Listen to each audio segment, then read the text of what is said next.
कार्यक्रम के पुण्यार्जक हैं श्री पदम जैन, पुष्पा जैन, दीपाली, सत्या, निधि, विपिन, मीरा एवं गोधा परिवार, मैरी गोल्ड 207, मंगलम, आनंदा, जयपुर।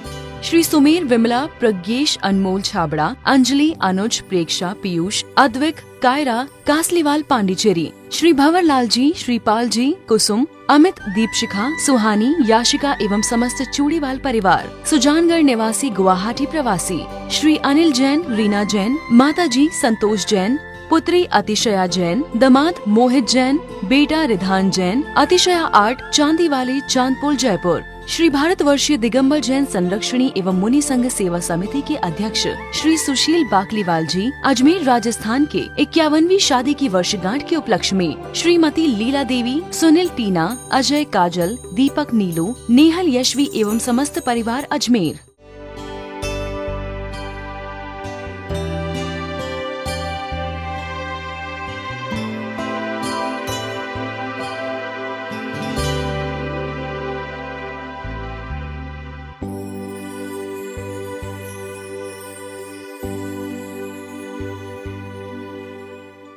कल आप सभी के मध्य पूज्य गुरुदेव का एक हाइकू के माध्यम से मैंने अपनी बात को आप तक पहुंचाया था। आज उसी बात को थोड़ा सा और आगे बढ़ाता हूं। आचार्य श्री ने एक हाइकू के माध्यम से बताया था, बहुत सुंदर पंक्तियां रही वो। जुड़ो ना जोड़ो, जोड़ा तो छोड़ो, जुड़ो तो बेजोड़ जुड़ो। आप समझ रहे होंगे गुरुदेव हम सबके लिए क्या कहना चाह रहे हैं। संसार का प्रत्येक प्राणी सारी जिंदगी जोड़ता है। प्राणी क्या, हर प्राणी की दशा यही है। आप चींटी को देखेंगे, ना कुछ खाती होगी, ना कुछ पी पाती होगी, लेकिन उसके लिए कुछ काम है क्या? यहां से उठाया वहां रखना, वहां से उठाया यहां रखना। कितनी सी उस जीव की जिंदगी होती है, लेकिन छोटी सी आयु में भी सारी जिंदगी वो अपना जोड़ता है, जोड़ती है, जोड़ती है, जोड़ती है। क्या उसको काम आने वाली वो चीज है जो जोड़ रही है? वो नहीं ना। ऐसे ही हर प्राणी की दशा यही है कि सारी जिंदगी जोड़ना और आयु के अंत में एक दिन छोड़ करके चले जाना। आचार्य कैसे हैं, किससे जुड़ना? संत कहते हैं अपने से जुड़ो। धर्म से जुड़ना, अपने से जुड़ना, गुरु से जुड़ना, प्रभु से जुड़ना। उससे जुड़ो जिससे तुम्हारा हित सधे, उससे मत जुड़ो जिससे तुम्हारा नुकसान हो। जिससे तुम्हारा अहित हो उससे मत जुड़ो जिससे तुम्हारा संसार बढ़ता हो। तुम्हारा दुख बढ़े, तुम्हारा संसार बढ़े, अभी तक तुम उनसे जुड़े हो जिससे तुम्हारा चित्त उद्वेलित होता है, जिनसे तुम्हारा मोह बढ़ता है। अभी आप वस्तुओं से जुड़े हैं, चीजों से जुड़े हैं, व्यक्तियों से जुड़े हैं। इससे तुम्हारा मोह बढ़ता है कि घटता है? बोलो, ईमानदारी से बोलना। आज तक तुमने जिन जिन चीजों को जोड़ा है उससे तुम्हारा मोह बढ़ा है कि घटा है? बड़ा है ना, ये तो सबका अनुभव है ना। अब मुझे करना क्या है? उस मोह को घटाना है कि और बढ़ाना है? घटाना है। हमारे सामने ऐसा बोल रहे हैं, अभी यहां से छूटेंगे तो उसी मोह से जुड़ोगे। पर संत कहते हैं मोह करो, पर ऐसा मोह करो जिस मोह के द्वारा तुम जी सको। तन धन को साथी समझाता, पर ये भी छोड़ चले जाते। ये रोज तुम पंक्तियां पूजन में पढ़ते हो, फिर लेकिन अंदर कुछ घटित होता है कि नहीं होता है? बोलो। एक से जुड़ने का नाम मोह है और एक से जुड़ने का नाम श्रद्धा है। एक क्या है वो? एक से जुड़ने का नाम मोह है और एक से जुड़ने का नाम श्रद्धा है और भक्ति है। श्रद्धा और भक्ति तुम्हें संसार से पार करा सकती है, पार लगाती है, और एक मोह से जुड़ने के बाद तुम संसार में भटकते हो। तो चाहते क्या हो? संसार से पार होना या संसार में भटकना। इसलिए जुड़ना है तो उससे जुड़ो जिससे जुड़ने के बाद फिर किसी और से जुड़ने की बात ना आए। वो एक क्या है? एगो में सास दो आदा, दंसन नान लखणों, शेषा में बाहिरा भावा सब्बे संयोग लखणा। एक मात्र है हमारी आत्मा, एक मात्र है हमारे प्रभु परमात्मा परमेश्वर। उससे जुड़ोगे, उससे जुड़ने के बाद फिर तुम्हें किसी से जुड़ने की जरूरत नहीं पड़ेगी। अभी वो एक तो हमारे सामने नहीं है, लेकिन एक हमारे सामने हमारे गुरुदेव हैं, गुरुवर श्री विद्यासागर जी महाराज, गुरुवर श्री ज्ञान सागर जी महाराज, गुरुवर श्री समय सागर जी महाराज, गुरुवर श्री और भी अन्य संत भी हमारे सामने। उस एक से जुड़ोगे अनेक से नाता टूटेगा, और उस एक को नहीं जोड़ोगे अनेक से तुम्हारा नाता जुड़ेगा। तय तुम्हें करना है कि मुझे किससे जुड़ना है। अब जोड़ना है, क्यों जोड़ना है? जीवन के निर्वाह के लिए, जीवन के निर्माण के लिए क्या जोड़ना है? जीवन के निर्माण के लिए जोड़ना, निर्वाण के लिए छोड़ना है। आज तक तो जो तुमने जोड़ा है वह छूट जाने वाला है। जीवन पाकर गुण वैभव जोड़ो, धन वैभव जोड़ने से यही छूट जाएगा और गुण वैभव तुम्हारे साथ जाएगा। जो धन वैभव तुमने कमाया है, चाहे आगरा में कमाया हो या आगरा से आकर के चाहे अजमेर में कमाया हो, एक धन वैभव सब यहीं छूट जाने वाला है। लेकिन गुण वैभव जोड़ोगे, प्रभु की भक्ति से जुड़ोगे, तुम्हारे अंदर का गुण वैभव बढ़ेगा और वही गुण वैभव तुम्हारे साथ जाने वाला है। तुम्हारे साथ धन नहीं जाएगा, तुम्हारे साथ तुम्हारी सत्ता नहीं जाएगी, तुम्हारे साथ जुड़ा हुआ जो कुछ भी है वो साथ जाने वाला नहीं है। ये बात सही है कि तुम्हारे पास है पर तुम्हारा नहीं है। मैं बार बार अपने प्रवचनों में इन पंक्तियों को कहता हूं। आंख मिची अपना गया, आंख खुली सपना गया, सपना गया और आंख बंद होते ही अपना गया। है ना ये बात? इस बात पर विश्वास? जब देर रात तुम बिस्तर पर सोने के लिए जाते हो तो ये विश्वास होता है कि सुबह जगेंगे, सुबह उठेंगे। किसी को, तुम्हारे लिए क्या, किसी को भी विश्वास नहीं है कि मेरे को भी नहीं है कि मैं सुबह अपनी नींद पूरी करके उठ पाऊंगा।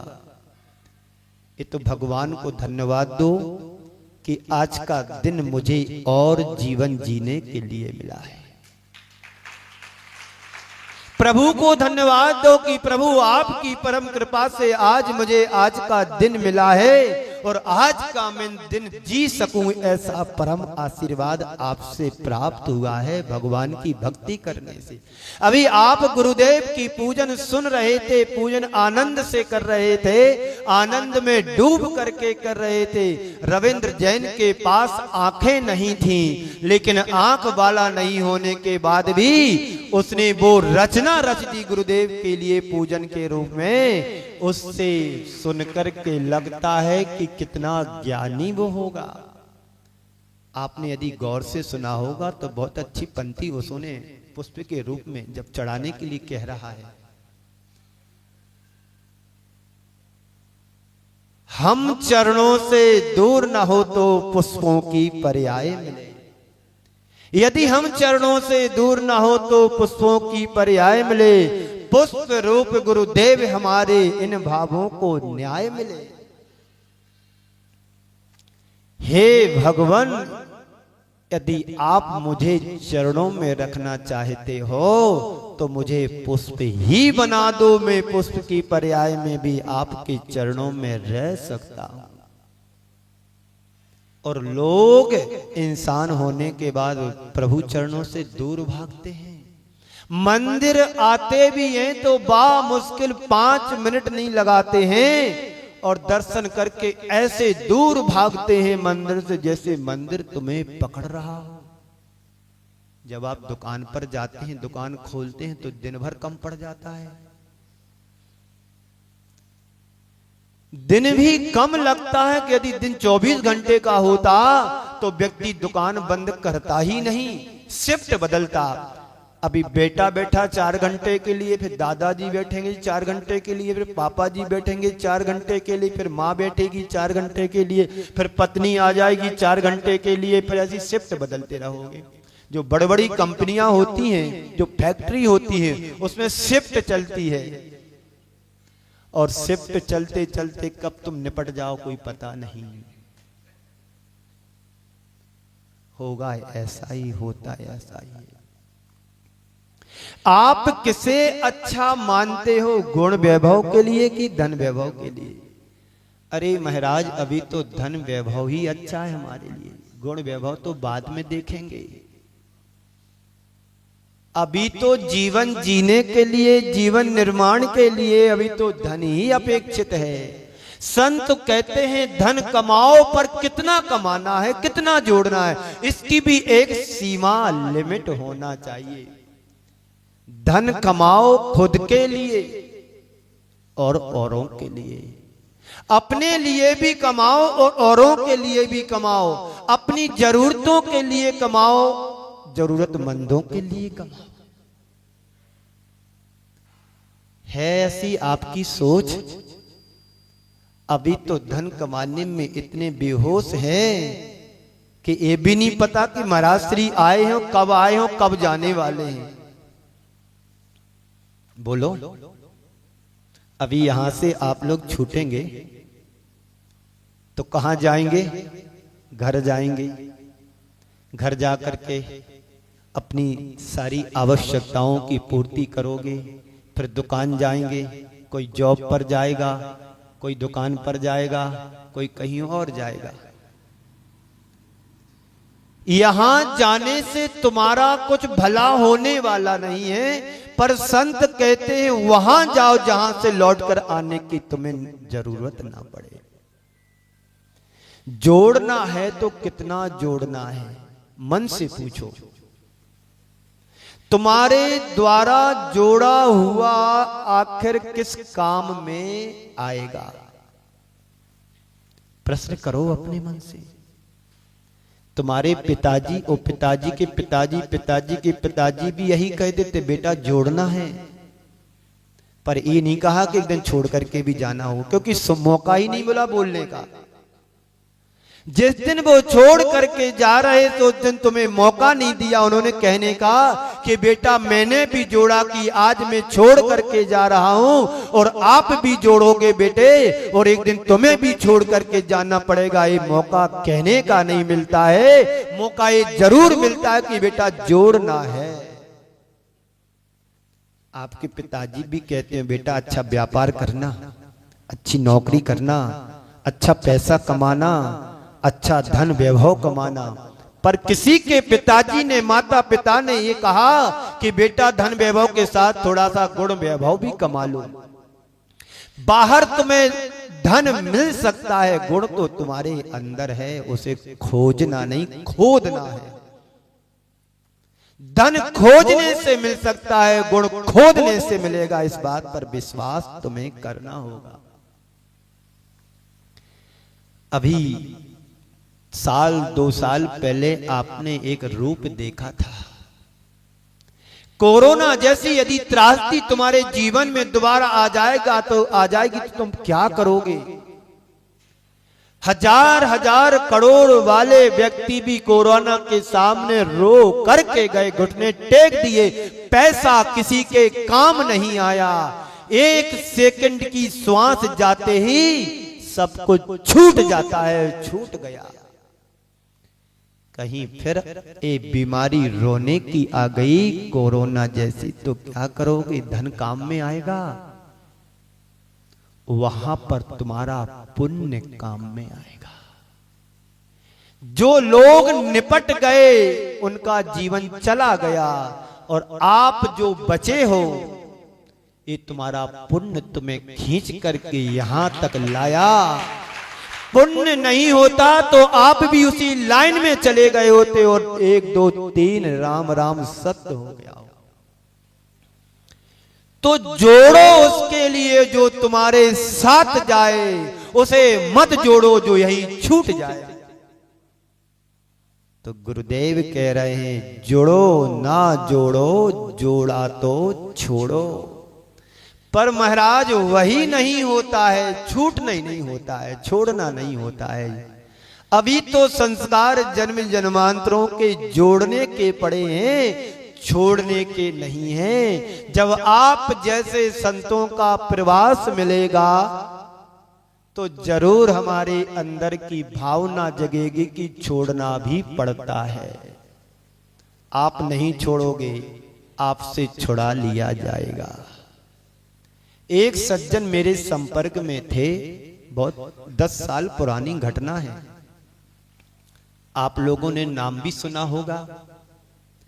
सूरत के ओम प्रकाश जी बाबूजी का नाम, जो संघ से जुड़ा होगा तो उन्होंने नाम जरूर सुना होगा। सूरत के ओम प्रकाश जी बाबूजी जो गुरु भक्त थे, अनन्य गुरु भक्त थे, जिन्होंने कई जगह अपना विपुल संपदा का, संपत्ति का सदव्यय किया, दान दिया, सब कुछ किया। 2015 में पूज्य समता सागर जी के साथ मैं था गुजरात बड़ोदरा में।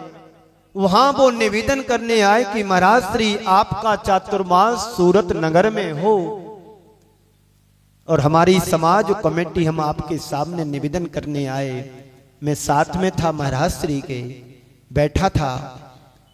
उन्होंने निवेदन किया तो महाराज श्री ने यही कहा कि मेरे हाथ में तो कुछ नहीं है, जाओ गुरुदेव के चरणों में जाओ, वहां से निवेदन करो और आशीर्वाद लेकर के आओ, तो मैं वहां पर भी चलूंगा, और जहां का गुरुदेव का हम लोगों को आशीर्वाद होगा वहां चातुर्मास होता है। ये बात तो उन्हें भी पता थी, लेकिन समाज के नाते निवेदन करना भी आवश्यक होता है। वो गुरुदेव के पास उस समय आचार्य श्री विनय बारह में थे, और गुरुदेव के पास वो निवेदन करने के लिए गए। 3 दिन गुरु चरणों में रहे और वहां से आशीर्वाद लेकर के निकले। बा मुश्किल से सागर से विनय बारह से चलकर के विदिशा तक पहुंचते हैं, और विदिशा पहुंचते पहुंचते हार्ट फेल हो जाता है और ट्रेन में ही वो धराशायी हो जाते हैं। विदिशा में उनका देहांत हो गया ट्रेन में। बेटियों को बुलाया, उनको नीचे उतारा, फिर वहां से 2 एम्बुलेंस करके वो सूरत गए। जब तक डेड बॉडी में थोड़ा परिवर्तन आया, उनके हाथ में बड़ी बड़ी अंगूठियां थी, अब वो निकल नहीं रही तो काट करके निकाला। सुनने की समझने की बात है। तन धन को साथी समझाता पर ये भी छोड़ चले जाते। हम कितना भी जोड़ लें एक पाई भी तुम्हारे साथ जाने वाला है क्या? साथ में जाने वाला तुम्हारे पास है, तुम्हारा विश्वास है पर तुम्हारा है, इस पर भी विश्वास जमाना है। तुम्हारे पास है पर तुम्हारा नहीं है। तो कोरोना जैसी बीमारी आ जाए तो कोई हाथ लगाने वाला भी नहीं मिलता है। एक साथ रहने वाले भी दूर दूर अलग सलग। अभी आप सभी का सौभाग्य है कि पुनः शांति का जीवन जीने लगे। बंधुओं, आपका पुण्य आपके साथ है। इस पुण्य को बढ़ाने के लिए आप पुरुषार्थ करो। जितनी स्पीड से धन कमाने के लिए तुम पुरुषार्थ करते हो, संत कहते उतनी ही स्पीड से पुण्य कमाने के लिए भी पुरुषार्थ होना चाहिए। जब दान की बात आती है तो व्यक्ति या तो नजर नीचे करता है या फिर आजू बाजू देखता है। बोलो, या तो नजर नीचे करेगा या फिर आजू बाजू देखेगा कहीं मेरा नाम ना आ जाए दान देने में, बोली लगाने में। बोलो, ऐसा होता है कि नहीं होता है? तुम्हारा पुण्य तुम्हारे लिए चल कर के आया है कि दान करो, दान करो, दान करो, नहीं तो छूट जाने वाला है। छूटे ना, दे कर के जाओगे तो बड़ा आनंद आएगा, अनुभूति होगी कि चलो मैं कुछ अच्छी जगह लगा कर के आया हूं, दे कर के आया हूं। तो धन वैभव जोड़ा जो किसी के काम नहीं आने वाला है, क्योंकि सब यहीं पर छोड़ करके परंपरा से चले जाते हैं।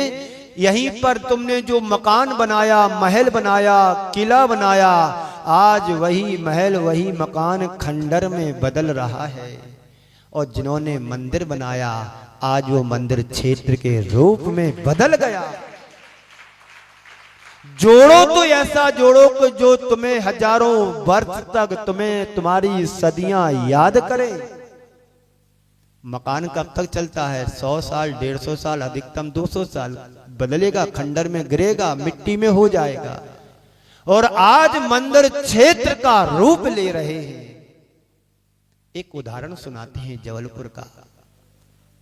जबलपुर में एक लाखा भवन था और एक तरफ प्रसन्नहारी की मड़िया।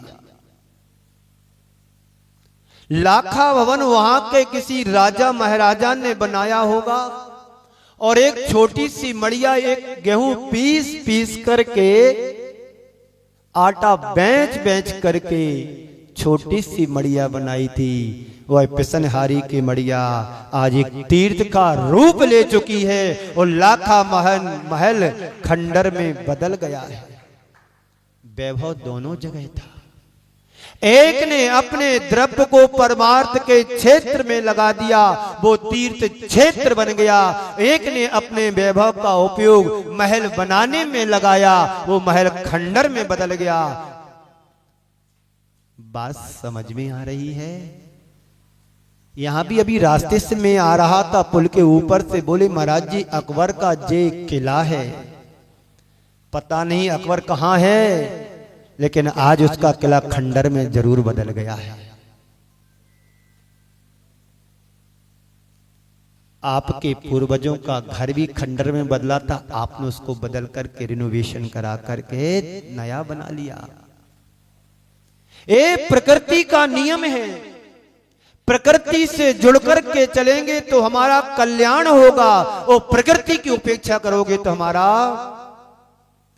क्या होगा? पतन होगा।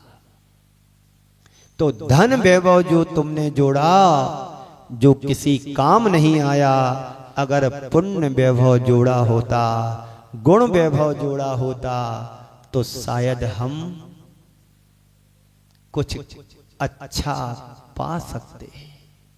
जिन्होंने गुण वैभव पुण्य वैभव जोड़ा, आज वो बचे हुए हैं।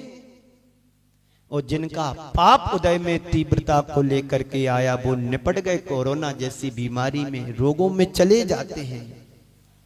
असाध्य बीमारी भी तुम्हारे पुण्य से तुम्हें बचा करके रखती है, इस पर विश्वास है कि नहीं? कैंसर जैसे असाध्य रोग भी और पुण्य तुम्हारा प्रबल अंतरंग से हो तो रोग भी तुमसे हार मान जाता है।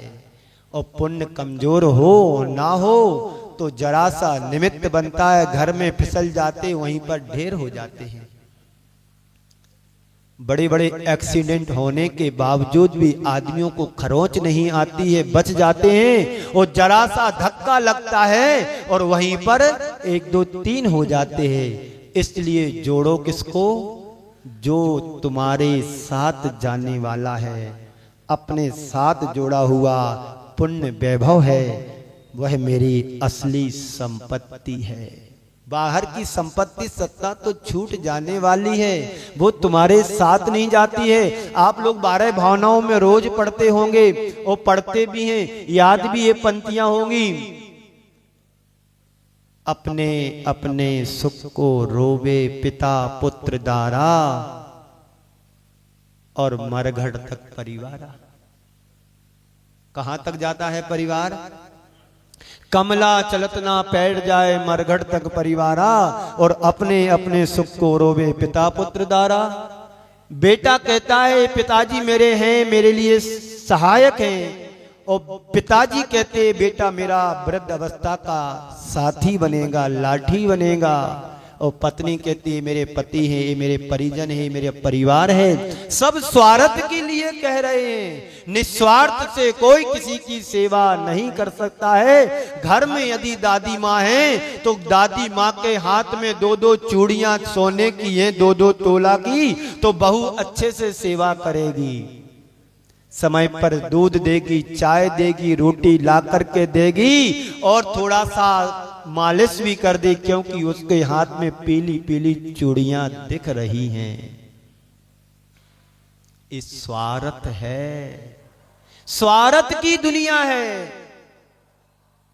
पता है तुम मां की जो सेवा कर रहे हो उससे तुम पुण्य कमा रहे हो। चूड़ियां मत देखो, क्योंकि वो भी छोड़ के जाएंगी और तुम छुड़ा भी लोगे तो आपसे भी छूट जाएंगी। ऐसा नहीं, धन वैभव तो आज तक जोड़ा है, अब थोड़ा सा पुण्य वैभव गुण वैभव को जोड़ना है। चक्रवर्तियों की संपत्ति भी इस धरा पर आज नहीं रही, तो हम और आप किस खेत की मूली हैं जो संपत्ति लेकर के जा सकते हैं। हमारे गुरुदेव का एक नाम चलता था, नाम तो आज भी चल रहा, जो उनका सम्राट फैला हुआ था साम्राज्य, वो धीरे धीरे अब विलीनता की ओर जा रहा है।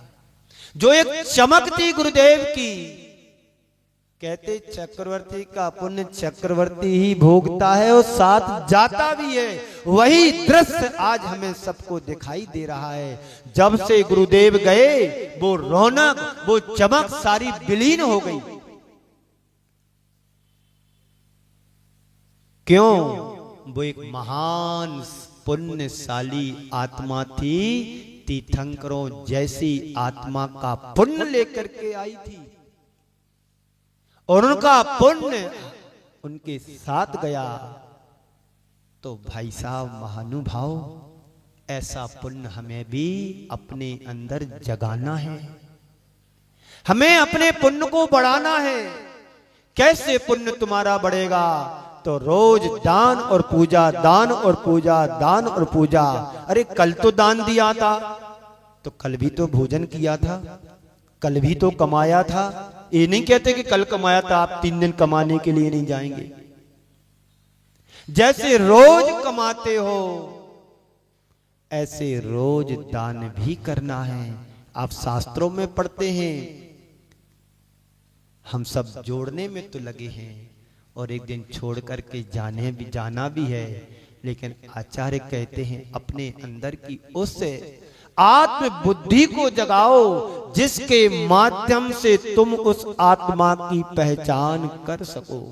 हम महाराजाओं को देखें, हम महापुरुषों के जीवन को देखें। उनके पास इतना विपुल मात्रा में वैभव था, लेकिन उन्होंने अधिकांश अपने संपदा को अच्छे कार्यों में लगाया। आप देखिएगा, राजा महाराजाओं ने कितने बड़े बड़े किले बनवाए, मंदिर बनवाए। हम लोग जगह जगह जाते हैं, वहां पर महल भी होते हैं, मंदिर भी होते हैं, लेकिन वो सब वहीं का रह गया। लेकिन जो उन्होंने पुण्य कमाया होगा वो उनके साथ गया। आज हमारे गुरुदेव ने अनेक जगह पाषाण निर्मित मंदिरों का निर्माण कराया। उनकी सोच रही थी यदि सीमेंट के आरसीसी के मंदिर बनेंगे तो उनकी आयु अधिकतम 100 वर्ष की रहती है। उसके बाद रिपेयरिंग मांगती है, या टूट जाता, गिर जाता, खिर जाता है। लेकिन पाषाण के मंदिर हजारों हजार वर्ष के लिए अमर हो गए। ये दूर दृष्टि, दूरगामी सोच हजारों वर्ष तक कुछ लगाने का लिए नहीं है। आज कुंडलपुर के बड़े बाबा अपने उच्च स्थान पर पहुंचे हैं। ये किसका परिणाम है? पूज्य गुरुदेव की दूरगामी सोच का परिणाम है। गुरुदेव तो चले गए, लेकिन एक इतिहास नया रच करके चले गए। जो कभी पारा साय ने बनाया था मंदिर कुंडलपुर का, जिसने भी बनाया हो, आज उस मंदिर को गुरुदेव हजारों वर्ष के लिए अजर अमर बना करके गए। आप सबका द्रव्य सही जगह लगा है, और यदि गुरुदेव प्रयोग नहीं करते तो तुम्हारा पैसा तो विषयों में खर्च हो ही रहा था और आज भी हो रहा है। इसलिए गुरुदेव को अपने जीवन का परम सहयोगी मानो।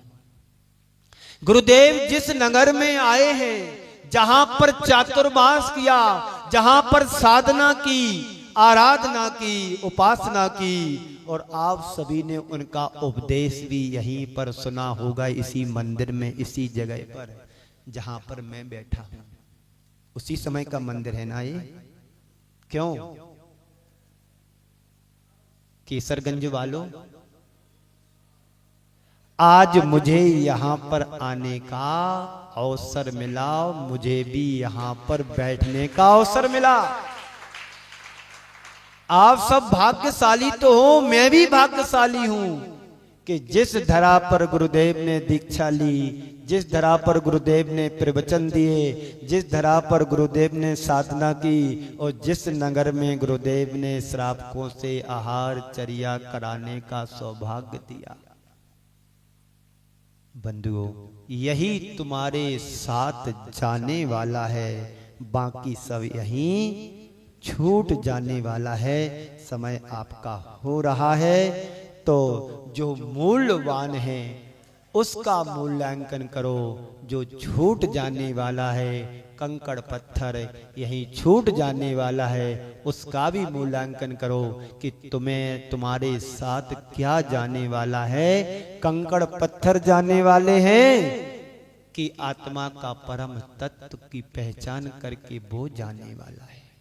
सेठ जी ने बड़ी मेहनत से धन कमाया था, और वो धन सारा का सारा बंधन ले गया। उस बंधन ने पोटली को खोला, देखता क्या है कि सिक्के थे उसमें। निकाले, खाया, दांत से नहीं दबा, पानी में फेंक दिया। दबाया, नहीं चबा, पानी में फेंक दिया, कुछ जमीन पर फेंक दिया। जो पानी में गया वो पाप का था, जो जमीन पर गया वो पुण्य का था। एक कहानी सेठ जी मात्र की नहीं है, आप सबकी भी यही कहानी है। जितना भी धन जोड़ते हो, धन कमाते हो, कभी पुण्य से नहीं आता है। पुण्य के द्वारा आता है, पर पाप से कमाया जाता है।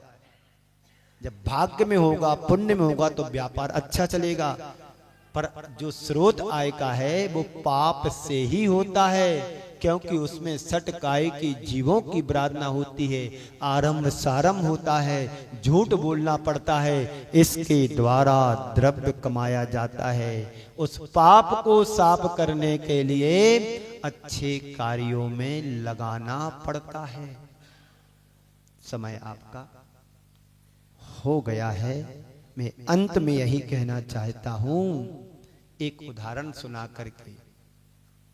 आपके पास 100 रुपए हैं, मान लो जेब में, आपके पास 100 रुपए जेब में है, तो जेब में तो क्या है, परिग्रह है कि नहीं? तुम्हारे जेब में जो भी पैसा है वो परिग्रह है, और परिग्रह को क्या कहते हैं? पाप कहते हैं। कहते कि नहीं कहते? बोलो तो।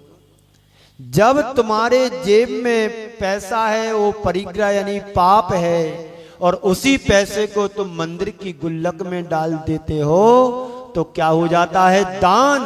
और दान क्या होता है? पुण्य। जब तक नोट तुम्हारे जेब में है वो परिग्रह है, वो परिग्रह पाप है, और जैसे ही जेब से निकाल करके गुल्लक में डालते हैं वही नोट पुण्य में बदल जाता है, दान में बदल जाता है। बस मैं यही कहना चाहता हूं, जो तुमने आज तक जोड़ा है छोड़ने के पहले तुम अच्छी जगह लगा देना, पुण्य के कार्य में लगा देना, तुम्हारा सारा पाप पुण्य में बदल जाएगा। बस इसी मंगल पुनीत भावना के साथ समय को देखते हुए मैं अपनी वाणी को यहीं पर विराम देता हूं। गुरुदेव जो हमें संदेश दिया है, जोड़ो ना जोड़ो, जोड़ा तो छोड़ो, जुड़ो तो बेजोड़ जुड़ो।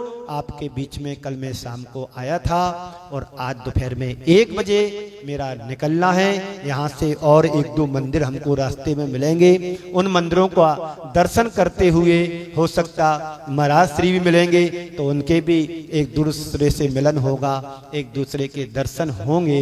इसी मंगल भावना के साथ आप ठीक 1 बजे आए और बिहार में सभी सहयोगी बने। इसी मंगल पुनीत भावना के साथ इन 4 पंक्तियों से विराम देता हूँ। इस कार्यक्रम के पुण्यार्जक थे श्री पदम जैन, पुष्पा जैन, दीपाली सत्या, निधि विपिन, मीरा एवं गोधा परिवार। मैरी गोल्ड 207 मंगलम आनंदा जयपुर। श्री सुमेर, विमला, प्रज्ञेश, अनमोल छाबड़ा, अंजलि, अनुज, प्रेक्षा, पीयूष, अद्विक, कायरा, कासलीवाल, पांडिचेरी। श्री भंवरलाल जी, श्रीपाल जी, कुसुम, अमित, दीपशिखा, सुहानी, याशिका एवं समस्त चूड़ीवाल परिवार। सुजानगढ़ निवासी, गुवाहाटी प्रवासी। श्री अनिल जैन, रीना जैन, माता जी संतोष जैन, पुत्री अतिशया जैन, दामाद मोहित जैन, बेटा रिधान जैन, अतिशया आर्ट, चांदी वाले, चांदपुर, जयपुर। श्री भारतवर्षीय दिगंबर जैन संरक्षणी एवं मुनि संघ सेवा समिति के अध्यक्ष श्री सुशील बाकलीवाल जी, अजमेर राजस्थान के 51वीं शादी की वर्षगांठ के उपलक्ष्य में श्रीमती लीला देवी, सुनील, टीना, अजय, काजल, दीपक, नीलू, नेहल, यशवी एवं समस्त परिवार अजमेर।